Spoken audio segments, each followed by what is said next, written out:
আলহামদুলিল্লাহ। হুজুরকান্দা রুকাইয়া বাগে জান্নাত মহিলা মাদ্রাসার উদ্যোগে ইসলামী মহাসম্মেলন, উক্ত সম্মেলনের সভাপতি এবং অনেক আসাতাজায়ে কেরাম উপস্থিত আছেন। এখন দেখেই ধারাবাহিকভাবে আলোচনা চলবে। আমরা এদিক সেদিক যারা ঘোরাফেরা করতেছি, এই মাজালিসুর রহমানের ভিতরে চলে আসি।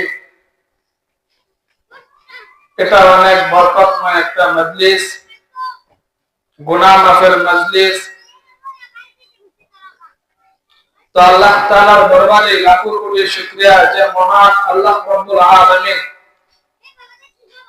মাগরিবের নামাজ জামাতের সহিত আদায় করতে পেরেছি। এই জন্য অন্তরের অন্তঃস্থল থেকে শুকরিয়া আদায় করে আলহামদুলিল্লাহ।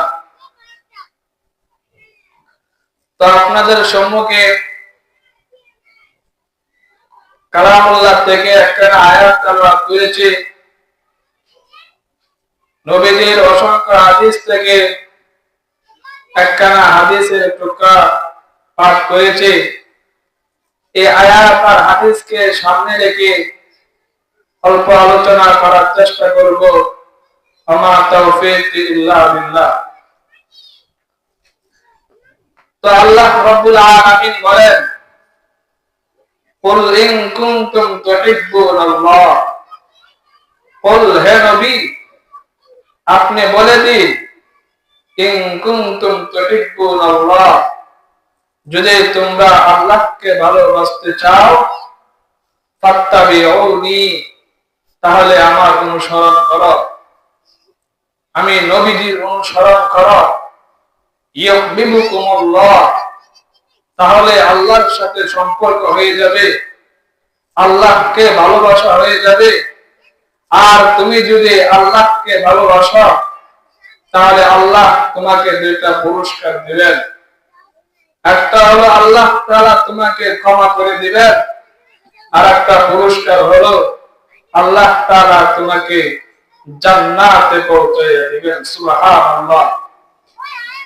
আজ আমাদের মধ্যে নবীজির সুন্নাত নাই, নবীজির ভালোবাসা নাই, সাহাবায়ে কেরামের ভালোবাসা নাই, উলামায়ে কেরামের ভালোবাসা নাই। এই সমস্ত ভালোবাসা না থাকার কারণে আমরা অনেক কিছু বিপদের সম্মুখীন হয়ে থাকি। নবীজি তো বলছেন যে আমার সুন্নতকে যারা আঁকড়ে মজবুত করে ধরে রাখতে পারবে তাদের দুনিয়াতেও কোনো টেনশন নাই, আখিরাতের কোনো টেনশন নাই। যে ব্যক্তি আমার সুন্নাত মোতাবেক তার জীবনকে পরিচালনা করবে, যে ব্যক্তি মাথা তালু থেকে পায়ের তলা পর্যন্ত সারাটা শরীরকে নবীজির সুন্নাত মোতাবেক চালাইবে, নবীজির সুন্নাত মোতাবেক সারাটা শরীরকে বাস্তবায়ন করবে, তার পারিবারিক জীবন থেকে নিয়ে রাষ্ট্রীয় জীবন পর্যন্ত সমস্ত শরীরকে নবীজির সুন্নাত মোতাবেক বাস্তবায়ন করবে, ওই ব্যক্তির জন্য নবীজি বলছে কাল কিয়ামতের ময়দানে আমি তার জিম্মাদার হয়ে যাব। সুবহানাল্লাহ। আজ আমরা ওই সমস্ত কাজ থেকে বঞ্চিত হয়ে গেছি। নবীজির সুন্নাতকে ভালোবাসতে জানি না। যে নবীজিকে সাহাবায়ে কেরামরা পাওয়ার জন্য নিজের বাড়িঘর ছেড়ে দিয়েছে, নিজের বাড়িঘর ছেড়ে দিয়েছে। 2 দিন 3 দিন পর্যন্ত সাহাবায়ে কেরামের পেটের মধ্যে ক্ষুধার তাড়না কাঁপতেছে। ওই সমস্ত সাহাবায়ে কেরাম নবীজির সামনে আইসা যখন নবীজির চেহারা দেখছে, তো সাহাবায়ে কেরাম বলেন নবীজির চেহারা দেখার সাথে সাথে আমার খিদা নিবারণ হয়ে গেছে। সুবহানাল্লাহ।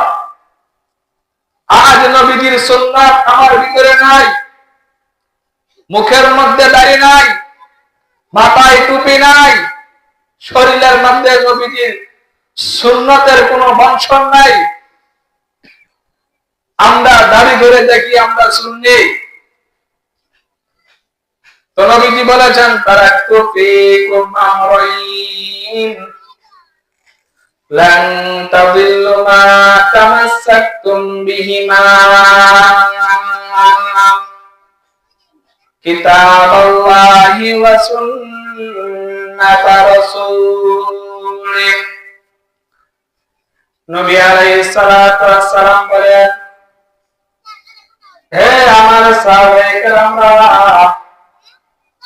আমি দুনিয়ার মধ্যে বেশি দিন থাকবো না।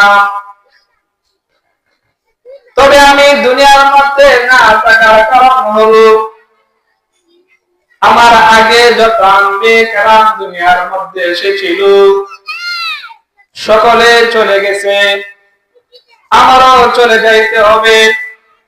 আমি এই দুনিয়াতে বেশি দিন থাকবো না। আমি তোমাদের মধ্যে দুইটা জিনিস রেখে যাচ্ছি।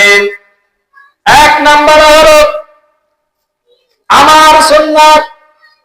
যদি তোমরা আমার সুন্নাত মোতাবেক জীবনকে পরিচালনা করতে পারো, তাহলে আমি নবীজি তোমাকে আশা দিলাম, আমি নবী তোমাকে বললাম কাল কিয়ামতের ময়দানে মাহশারের মধ্যে যখন হাশরের ময়দান কায়েম হয়ে যাবে, ওই দিন কেউ কারো দিকে তাকাবে না।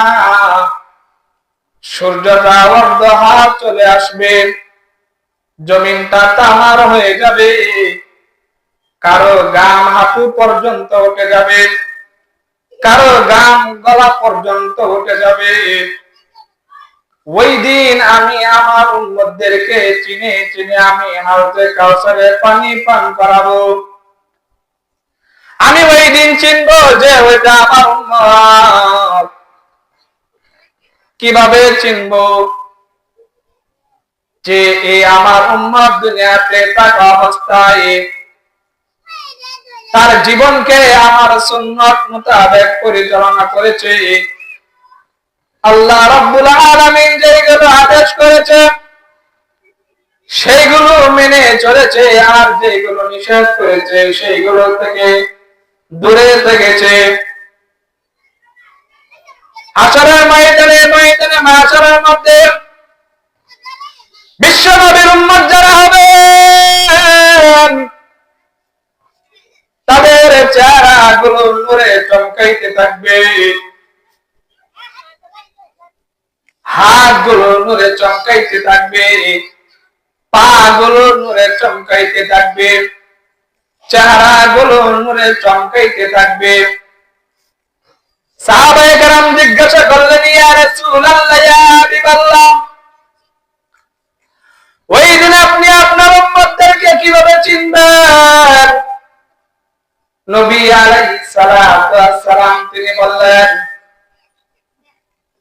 যে আমি ওই দিন আমার উম্মতদেরকে চিনবো, আমার উম্মত যারা দুনিয়াতে থাকা অবস্থায় 5 ওয়াক্ত নামাজ পড়ছে, হালাল হারাম মেনে জীবনকে পরিচালনা করেছে, নামাজের পর এই হাত দ্বারা 3 তাসবিহ আমল করেছে, সুবহানাল্লাহ, আলহামদুলিল্লাহ, আল্লাহু আকবার, এগুলো হাতের আঙ্গুলের মধ্যে গনে গনে আমল করেছে।